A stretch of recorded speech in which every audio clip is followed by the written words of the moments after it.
Jetons un coup d'œil à Hong Kong. Les manifestations de 10 semaines se sont calmées et nous analysons les données du chômage. Amy Yuan-Juan, chef analyste chez Nordea Markets, nous a rejoint par téléphone. Les données qu'on a apprises aujourd'hui montrent que le taux de chômage est resté inchangé à 3,3% au cours des 3 mois se terminant par novembre, en témoignant de la stabilité du marché du travail. Le secrétaire au travail et aux affaires sociales, Matthew Chong, a déclaré que la demande de main-d'œuvre va rester robuste à moyen terme.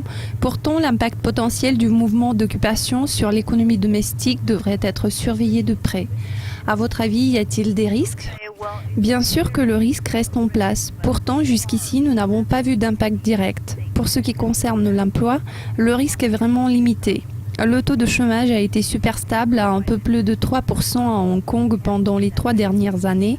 Ce niveau représentant plus bas sur 10 ans. L'on observe une bonne performance dans les secteurs du tourisme et des services de Hong Kong, ce qui est dû en grande partie à un nombre important de touristes chinois qui viennent visiter Hong Kong.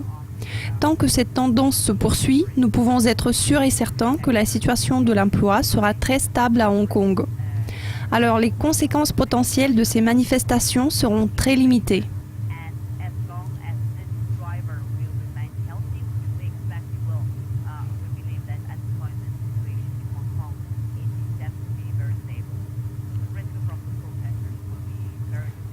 Les manifestations pro-démocratiques de 10 semaines qui ont ébranlé Hong Kong se sont terminées de manière très calme cette semaine. Croyez-vous que ces manifestations aient abouti à un résultat quelconque après tout ce temps ? Y aura-t-il des conséquences à long terme ? Pour l'instant, il est difficile à évaluer les conséquences. L'effet se fera surtout ressentir sur les segments plus jeunes de la population. Ça a sûrement changé leur perception de la politique et des libertés à Hong Kong contre la vision d'il y a 10 ans.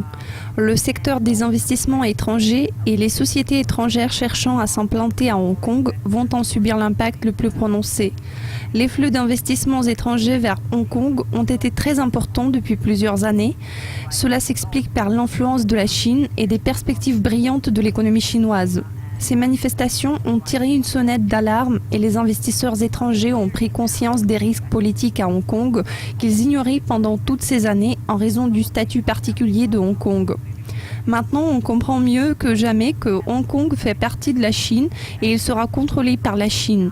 Le gouvernement chinois exercera sûrement une grande influence sur l'économie hongkongaise. De toute évidence, cette influence sera plus tangible qu'avant. L'impact pourrait se révéler très négatif pour Hong Kong en tant que centre financier asiatique. À l'heure actuelle, l'impact semble être plutôt limité, mais sur le long terme, ça peut affecter une période de 10 ans.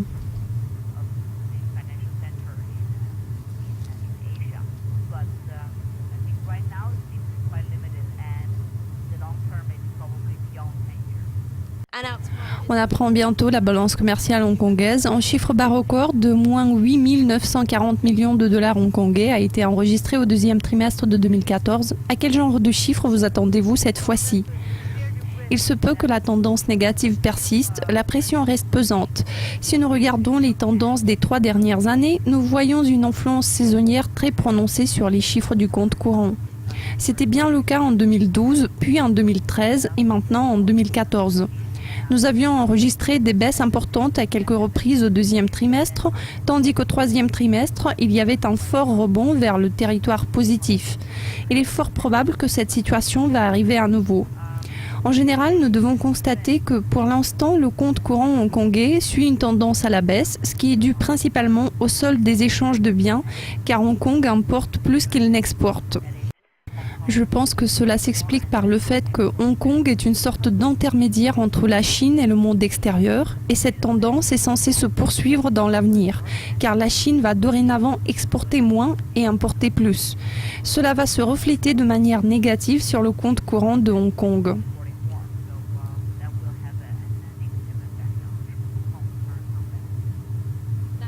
Aimé, merci beaucoup de vos commentaires. C'est un plaisir de discuter avec vous. C'est tout pour l'instant, mais restez à l'écoute de Dukascopy TV pour plus de nouvelles financières.